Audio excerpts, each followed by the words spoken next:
Hello dear student, आप सभी का एक बार फिर धमाकेदार स्वागत करते हैं अपने इस यूट्यूब चैनल पे। तो आज के इस वीडियो हम लोग क्लास 10 सामाजिक विज्ञान का जो अनुसार नंबर 2 है, सेट नंबर 2 है, उसको कवर करने वाले हैं। इसके पीछे मैंने आपको सेट 1 को पूरी तरह से कवर करा दिया है। यदि अभी तक आपने उस वीडियो को नहीं देखा है तो उस वीडियो को जाकर अवश्य देख लीजिए, ताकि आपके पढ़ाई में कोई भी दिक्कत नहीं हो। यदि आप सातों सेट को आप अच्छे से कर लेते हैं तो आपको 90 प्लस लाने से कोई नहीं रोक सकता है। 90 प्लस आपका सामाजिक विज्ञान में आ जाएगा, ये गारंटी है हमारी, ठीक ना। तो सभी प्रश्न को एकदम आराम से करेंगे, बिना किसी दिक्कत के। कोई भी प्रश्न इससे बाहर नहीं जाएगा, ठीक है। चलिए वीडियो को स्टार्ट करते हैं और हम आपको इसके अगले प्रश्न कराते हैं। इसके पीछे मैंने सेट 2 का आपको 20 बहुविकल्पी प्रश्न और कुछ और प्रश्न भी करा दिए थे। यदि अभी तक आपने उस वीडियो को नहीं देखा है तो चैनल में उसका प्लेलिस्ट बना हुआ है, जाकर जरूर देख लीजिए, ठीक है। चलिए अब हम लोग अगले प्रश्न को करते हैं। आइए अब आपको प्रश्नों को तरफ लेकर चलते हैं। आपका इसमें अगला प्रश्न जो है 25 नंबर 25 प्रश्न रहेगा। इससे पहले मैंने आपको 24 तक प्रश्नों को करा दिया है, जाकर जरूर देख लीजिएगा, ठीक है। कह रहा है कि फ्रांस की क्रांति के क्या कारण थे। आपको बताना है कि फ्रांस के क्रांति के क्या कारण थे। किन्हीं 4 कारणों का उल्लेख कीजिए। कितने कारणों का उल्लेख करना है आपको?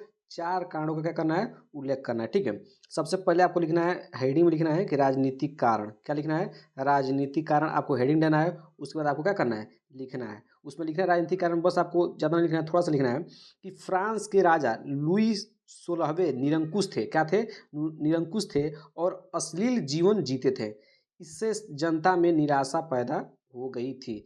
राजनीतिक कारण लिखना है कि जो फ्रांस के जो राजा थे लुई 16वां, वो क्या थे? वो अश्लील जीवन जीते थे, जिससे इससे क्या हुआ? जनता में निराशा पैदा हो गए थे, ठीक है। पहला कारण आपको लिखना है। दूसरा कारण क्या लिखना है आपको? दूसरा कारण आपको लिखना है कि आर्थिक कारण। क्या लिखना है? आर्थिक कारण। दूसरा कारण में क्या लिखना है? आर्थिक कारण आपको लिखना है। आर्थिक कारण लिखना है कि लुई 16वें ने कई युद्धों में भाग लिया था, जिससे राज्य का खजाना खाली हो गया था। अमेरिका आज़ादी की लड़ाई में फ्रांस की भागीदारी ने भी स्थिति को और बिगाड़ दिया था।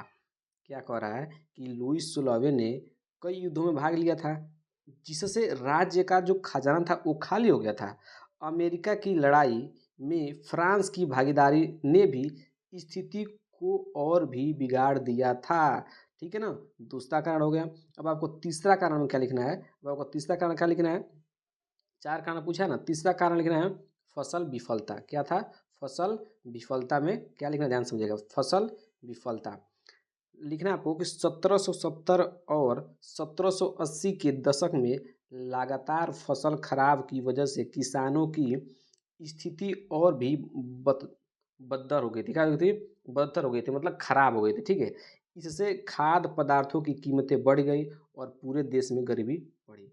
क्या हुआ कि 1770 से और 1780 के बीच में क्या हुआ? फसल एकदम खराब हो गई थी, खराब हो रही थी, जिससे क्या हुआ? किसानों में भगदड़ मच गया, भगदड़ मच गया, जिससे क्या हुई? जो खाद्य पदार्थ है उनकी कीमतें क्या हो गई? बढ़ गई, ठीक है। आपको आखिरी क्या लिखना है? अमीर गरीब में असमानता। अमीर गरीब में असमानता। इसमें क्या लिखना है आपको? इसमें आपको लिखना है कि फ्रांस में अमीर और गरीबी के बीच असमानता थी, ठीक है। फ्रांसीसी समाज 3 वर्गों में बटा था। जो फ्रांसीसी समाज था ये 3 वर्गों में बटा था, पादरी, कुलीन वर्ग और आम लोग, ठीक है ना। ये 3 वर्गों में बटा था, याद रखिएगा, ठीक ना। पादरी, कुलीन और आम लोग में, ठीक ना। पहले 2 वर्गों को विशेष अधिकार प्राप्त थे। जो पहले 2 वर्गों को क्या थे? विशेष अधिकार प्राप्त थे। कौन? पादरी और कुलीन वर्ग क्या थे?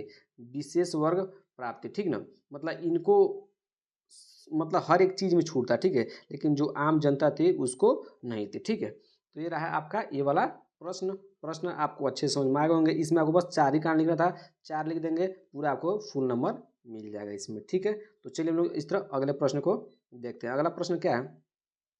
अगला प्रश्न जो 26 नंबर प्रश्न है, बेल्जियम की शासन व्यवस्था का वर्णन कीजिए। मोस्ट इंपोर्टेंट क्वेश्चन है, 4 नंबर में आया हुआ प्रश्न है, इंपोर्टेंट क्वेश्चन, इस पर आप लोग ध्यान दीजिएगा, ठीक ना।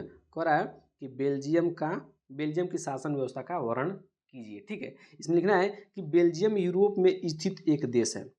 जो बेल्जियम है बाबू, ये यूरोप में स्थित क्या एक देश है, ठीक। यहाँ के निवासियों में 59% डच है। क्या है? डच है, ठीक है ना। 59% याद रहेगा, इसको पूछ सकता है, ठीक ना। 59% क्या थे, डच हैं।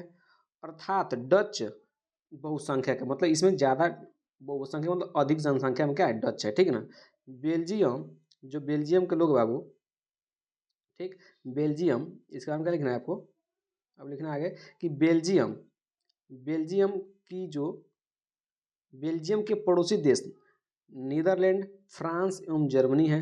बेल्जियम के जो पड़ोसी देश है कौन है, नीदरलैंड, जिसको नीदरलैंड बोलते हैं, फ्रांस एवं जर्मनी है। बेल्जियम की अपनी एक अलग सरकार है, बेल्जियम क्या एक अपनी अलग सरकार है। यह न तो केंद्रीय सरकार है, केंद्रीय सरकार, न ही राज्य सरकार के अधीन है।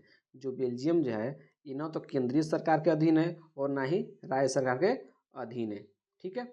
अब आगे पढ़िए, आगे क्या लिखा है, आगे क्या लिखा है ध्यान समझिएगा।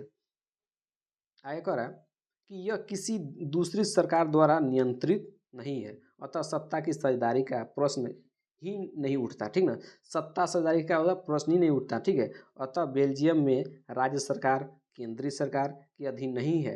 राज्य सरकार केंद्रीय सरकार में कोई सीधा संबंध नहीं है, बल्कि बेल्जियम स्वतंत्र है।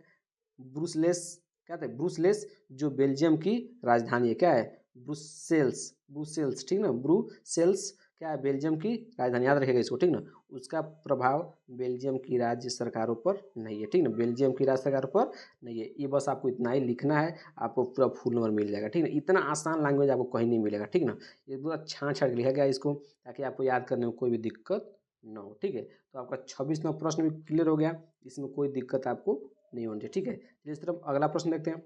अगला प्रश्न क्या है, 27 नंबर जो प्रश्न है, कह रहा है कि गेहूं की खेती के लिए उपयुक्त भौगोलिक परिस्थितियों का वर्णन कीजिए तथा भारत में इसका प्रमुख उत्पादक क्षेत्रों का उल्लेख कीजिए। इसमें 27 माथों का दिया है, लेकिन उसमें ऊपर वाला जो 27 नंबर प्रश्न मोस्ट इम्पोर्टेंट है, इसको मैं करा देता हूँ, ठीक है। खेती के लिए, गेहूं की खेती के लिए उपयुक्त क्या है, ठीक है, ध्यान समझिएगा। मिट्टी, सबसे पहले आपको हेडिंग क्या लगाना है, मिट्टी, क्या लगाना है, मिट्टी। मिट्टी में लिखना है कि गेहूं की खेती के लिए दोमट मिट्टी सबसे अच्छी मानी जाती है। याद रखिएगा, वो भी कभी मान जाएगा कि गेहूं की खेती के लिए सबसे अच्छी मिट्टी कौन मानी जाती है, तो आपको बताना है दोमट मिट्टी, ठीक है। हालांकि बलुई दोमट, मटियार और भारी दोमट मिट्टी से भी गेहूं की खेती के लिए खेती की जा सकती है, ठीक ना। मतलब कहने मतलब है कि हालांकि मतलब बलुई मिट्टी, मटियार और भारी दोमट मिट्टी में भी गेहूं की खेती की जा सकती है। मिट्टी का पीएच मान 6.5 से 7.5 होता है, याद रखिएगा, इंपॉर्टेंट है। मिट्टी का जो पीएच मान होता है कितना होता है, 6.5 से 7.5 अच्छा माना जाता है, ठीक ना। ठीक, अब मिट्टी का हो गया, अब देख लेंगे तापमान, ठीक है। गेहूं की खेती के लिए कितनी तापमान चाहिए उसको बता रहा है। गेहूं की बलुई के समय तापमान 20 से 25 डिग्री सेल्सियस होना चाहिए। जो गेहूं की बलुई के समय बुलाई के समय, ठीक ना, बुआई के समय, ठीक ना, बुआई के समय, ठीक है, जब गेहूं जब बोया जाता है तो तापमान कितना होना चाहिए, 20 से 25 डिग्री सेल्सियस होना चाहिए। गेहूं की फसल को पूरे दिन की रोशनी की जरूरत होती है। गेहूं की फसल के लिए क्या होती है, पूरे दिन किसकी जरूरत होती है, रोशनी की जरूरत होती है, ठीक ना। अब चलिए अगला आपको क्या लिखना है उसको मैं बताता हूँ, ठीक ना।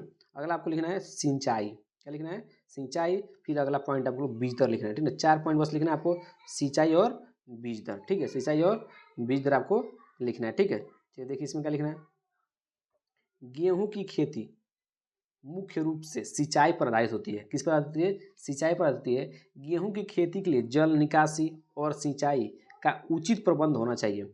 गेहूं की खेती के लिए क्या होना चाहिए बाबू, खेती के लिए जल निकासी मतलब जल की आवश्यकता और सिंचाई उचित प्रबंध होना चाहिए, ठीक है। ये आपको सिंचाई में लिख देना इतना, ठीक है। आपको लिखना है बीज दर, बीज कैसे बीज गिरना चाहिए उसको बता रहा है, ठीक ना। गेहूं की बुआई के लिए, गेहूं की बुआई के लिए 100 किलोग्राम बीज प्रति हेक्टेयर याद रहेगा, प्रति हेक्टेयर की दर से बीज का इस्तेमाल करना चाहिए। बीज को कूड़ों में 23 सेंटीमीटर की दूरी पर बोना चाहिए। कितना सेंटीमीटर पर, 23 सेंटीमीटर की दूरी पर बोना चाहिए। बस आपको इतना ही 4 पॉइंट लिखना था। ये 2 पॉइंट ये हो गया, मिट्टी, तापमान और सिंचाई और बीज दर, बस 4 पॉइंट लिखना है, पूरा फुल नंबर मिल जाएगा। एक बार इसको आप पढ़ेंगे आपको खुद याद हो जाएगा, ठीक ना। चलिए सर हम लोग अब अगला प्रश्न करते हैं। इसका जो अगला प्रश्न है 7वां जो है, अर्थव्यवस्था के क्षेत्र से आप क्या समझते हैं। द्वितीय क्षेत्रक की विशेषताओं की विवेचना कीजिए। मोस्ट इम्पोर्टेंट क्वेश्चन है द्वितीयक क्षेत्र। द्वितीयक क्षेत्र आप एकदम पूरी तरह से पढ़ लीजिएगा। द्वितीयक क्षेत्र क्या है, उसकी विशेषता क्या है। द्वितीयक क्षेत्र मोस्ट इम्पोर्टेंट प्रश्न है जिसका मैंने आपको लिख कर दे दिया है, इससे बाहर नहीं जाने वाला है। ठीक है, एकदम आसान लैंग्वेज में लिखा है। चलिए बताते हैं। द्वितीयक क्षेत्र में लिखना है, द्वितीयक क्षेत्र अर्थव्यवस्था का वह क्षेत्र है जो विनिर्माण पर केंद्रित होता है। किस निर्माण होता है बाबू? विनिर्माण पर केंद्रित होता है। अगला, इसमें निर्माण, संयोजन, आसवन और शुद्धिकरण जैसी गतिविधियां शामिल है। ठीक है, किसमें? द्वितीय क्षेत्र में। पहला पॉइंट इतना हो गया। ठीक, दूसरा पॉइंट कहना है कि द्वितीय क्षेत्र में प्राथमिक क्षेत्र से प्राप्त प्राकृतिक सामग्री को संसाधित करके तैयार माल बनाया जाता है। द्वितीय क्षेत्र में क्या होता है? द्वितीय क्षेत्र में याद रखेगा कि प्राथमिक क्षेत्र से प्राप्त जो भी प्राकृतिक सामग्री है उनको संशोधित करके, मतलब संसाधित करके, उसको पूरा निर्माण करके नया माल बनाया जाता है। ठीक है, ठीक। फिर लिखना है, तीसरा पॉइंट लिखना है कि तृतीय क्षेत्र वस्तुओं और सेवाओं को उपलब्ध कराकर अर्थव्यवस्था को मजबूत करता है। याद रखिएगा, इसका मोस्ट इम्पोर्टेंट पॉइंट है कि वस्तुओं और सेवाओं को उपलब्ध करा के अर्थव्यवस्था को मजबूत करता है। यह रोजगार, नवाचार और बुनियादी ढांचे में योगदान देता है। रोजगार, नवाचार और बुनियादी ढांचे में क्या करता है? योगदान देता है। ठीक है, तो आपको आखिरी पॉइंट लिखना है कि द्वितीय क्षेत्र में उद्यम एक तरह की वस्तुओं को दूसरी तरह में बदलते हैं। क्या करते हैं? द्वितीय क्षेत्र में क्या होता है कि एक वस्तु को हम किस में बदलते हैं? दूसरे वस्तु में बदलते हैं। जैसे गन्ने से चीनी, क्या करते हैं? गन्ने से चीनी। याद रहेगा इसको, किस मतलब गन्ने से चीनी में बदलना किस क्षेत्र में आता है? तो द्वितीय क्षेत्र में आता है। ठीक है, तो बस आपको 4 पॉइंट लिखना है इसमें। ठीक है, बाकी आपको पूरा फुल नंबर मिल जाएगा। याद रखिएगा, एग्जाम में एक प्रश्न आने के 100% संभावना है। 2025 में लिख देगा कि द्वितीय क्षेत्र के कोई 2 विशेषता लिखिए, 3 विशेषता लिखिए, 4 विशेषता लिखिए। ठीक है, आप लिख सकते हैं। ठीक, तो ये रहे आपके 28 तक प्रश्न। अब इसके आगे जो भी प्रश्न बच रहे हैं हम इसको अगले वीडियो में कवर कर लेंगे। ठीक है, तो ये 2024 के सेट नंबर 2 चल रहा है। बाकी इसके अगले जो प्रश्न है उसको हम अगले वीडियो में कवर कर लेंगे। ठीक है, चलिए मिलते हैं अगले वीडियो में। वीडियो अच्छा लगा तो वीडियो को लाइक और चैनल सब्सक्राइब जरूर कीजिए।